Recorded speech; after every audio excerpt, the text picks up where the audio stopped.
I want to pick up on what you said, which is, I think, so beautiful, because I don't think that people really truly appreciate or understand the value of that, failing well. And you've had a bunch of failures. My life was a failure. Okay. You also walked away with the Olympic gold, but and created history. But the idea of failing well. What did it take for you to be able to A, internalize that, and B, manifest that in the way that you operate, in the way that you function as a human being in your daily life? I had my times as well where I did not fail well, and I think those were the times when my self-worth was attached to where my name would appear on the ranking list of a sporting competition. And then I realized at one point of my career that I'm more than that. I am more than just my exploits on the field of play. And my journey really became a journey of self-respect, about putting my best foot forward, about doing my best every day and looking myself into the mirror and asking myself the question, have I put my best foot forward? And if the answer was yes, and I had to be brutally honest with myself, I'd already won. Speaking about the journey of athletes, and you spoke about what the athlete needs to learn from every experience of being out there on the field and off the field as well.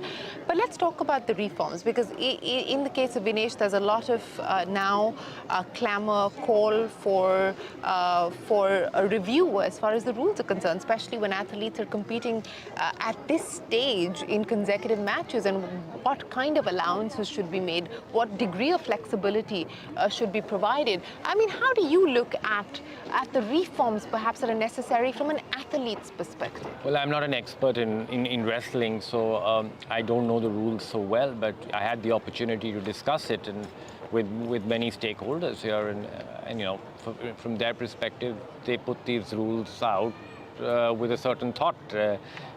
But for sure, I think what is important for every sport organization is to ensure that the well-being of the athlete remains at the heart and center of everything that is done.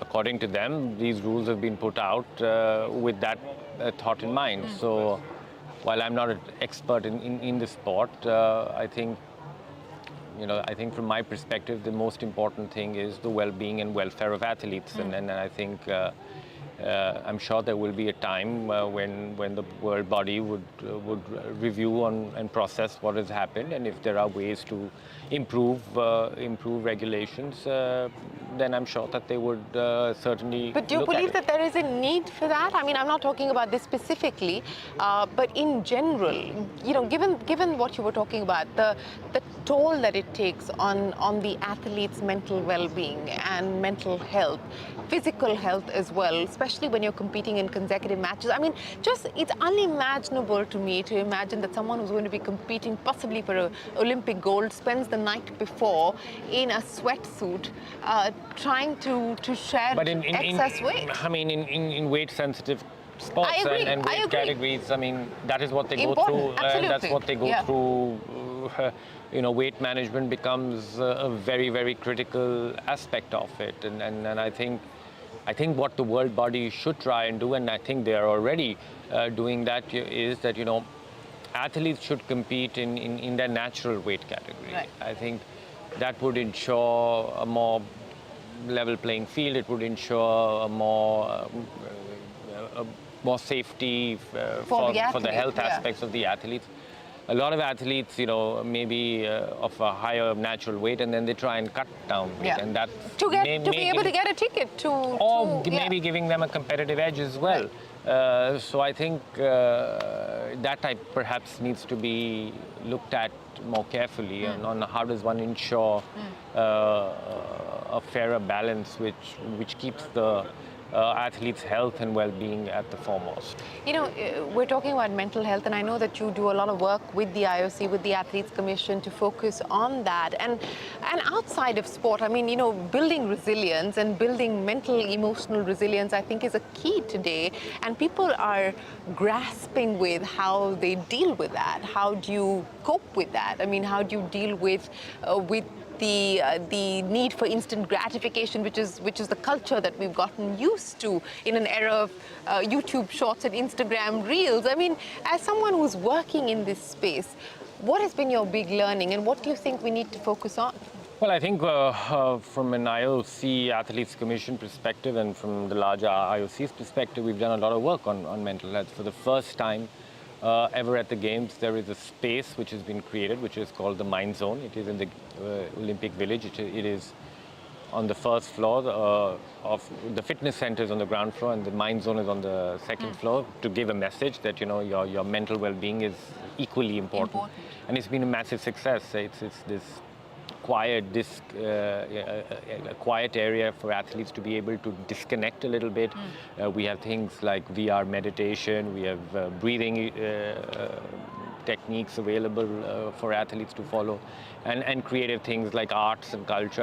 And this space has been a massive success because life in an Olympic Village is hard. It is a sensory overload. When you have 15,000 people living, highly charged people living in this Games Village, there's a lot of activity, and that can be overwhelming at times. And also, with the added stress of competition, it can be a difficult place. So this space has been clearly designed for that, to give athletes a space, and it's been a massive success. We've had safeguarding officers available to athletes 24/7. We have a helpline which is available to athletes not just during the Paris Games, but it will be available for them for the next 4 years. So we've tried to do all we can, and to really make sure that we give equal amount of importance to the mental health aspects as we do towards the physical well-being of the athlete. Something I know that's very close to your heart, and that is to really bring the Olympic values to India and to bring it to the youth of the country. And you've started that with Odisha, and you've worked in partnership with the government in Odisha. And I know that here, a lot of the work that you've been doing is actually on exhibit, showcasing what has happened in Odisha. Why do you think that that's important, and why do you believe that that could be a big cause for change? It goes back to the initial conversation on how we have to look at sport differently, how we have to look at failure very differently. And the whole program is, of course, to make kids physically active, to imbibe the health benefits of sport, but most importantly, the ability for kids to imbibe values through sport. Sport teaches us so much. It teaches us a thing or two about winning, but more importantly, it teaches us how to lose. It teaches us a lot about integrity, about teamwork, about respect, about respecting rules, about respecting your own self, about respecting competitors. And these are all lessons that these young kids, not just in Odisha, but also now in Assam, are being able to go through it. And the program's been a big success in both states. And, we are now gradually scaling it up. It's already, I think, going to be in 60,000 odd schools in Odisha, and similarly going further in Assam. So for me, it is a very, very important aspect on how sport can be used as a tool for nation building, as a way to guide society, to shape society. And I think sport has a very powerful role to play in the overall growth of our country. Economic success, we're all after economic success, especially, your line of work only covers that. But, the greatest economies of the world are also sporting giants. And I think they've become great economies because sport has been part and parcel of culture. It teaches their society to be resilient, to fail well, to have that honesty, integrity, that teamwork, the work ethic needed. And I think sport has played an important role in all the successful lives of these people. And I think sport will have a very large role to play going forward back home. So as we look at possibly India 2036, which is the ambition and the aspiration that the government is working towards, but what you said, that economic success is linked to the aspiration of a nation becoming a sporting powerhouse. I said it the other way, by the way. I know you said it the other way. I'm linking the two. some of the measures that have already been taken, some of the reforms that have already happened, but what more do you believe needs to be done by the government, by the corporate sector, by civil society to ensure that we do emerge as not just a host possibly of the Olympics, but truly as a sporting powerhouse? I think we need more young kids to play sport. I think we're a 1.4 billion population, but let's ask ourselves the question, how much of these 1.4 billion actually play sport? And if we come to that number, we're actually not doing that badly. So we need to give more opportunities to young people to just play sport for the sheer joy of playing sport, for us to become a healthier society. We're the youngest demographic in the world, but we also need to ensure that we have a healthy population, and sport can play a very important role. When you get more people to play sport, when sport becomes a culture, then performances at the elite level will become a byproduct, because you'll have more people investing a decade or two. And so the medals will, you're saying, becomes a byproduct. But if you just look at sport at the elite level, I mean, of course, we've been doing wonderfully to support athletes. We've had programs which have been running, but support 500 elite athletes, you'll pump money in. But sport is just, the nature of sport is that there will be more failure than success.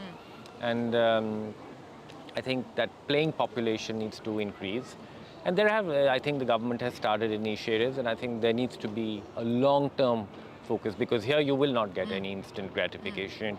Here there will be no results coming in instantly. It's the long game. Play. Yeah. But there has to be a start.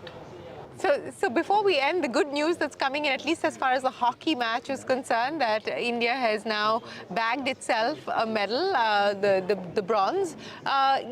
What's been your big takeaway, not just for India, but from Paris, as far as the Olympic movement is concerned? Because in many ways, this is an incubator of new ideas on what the Olympics possibly for the future could look like. I think it's been a very innovative games. It's been a more urban games, and I think it's been a more youthful games, and that's coming through.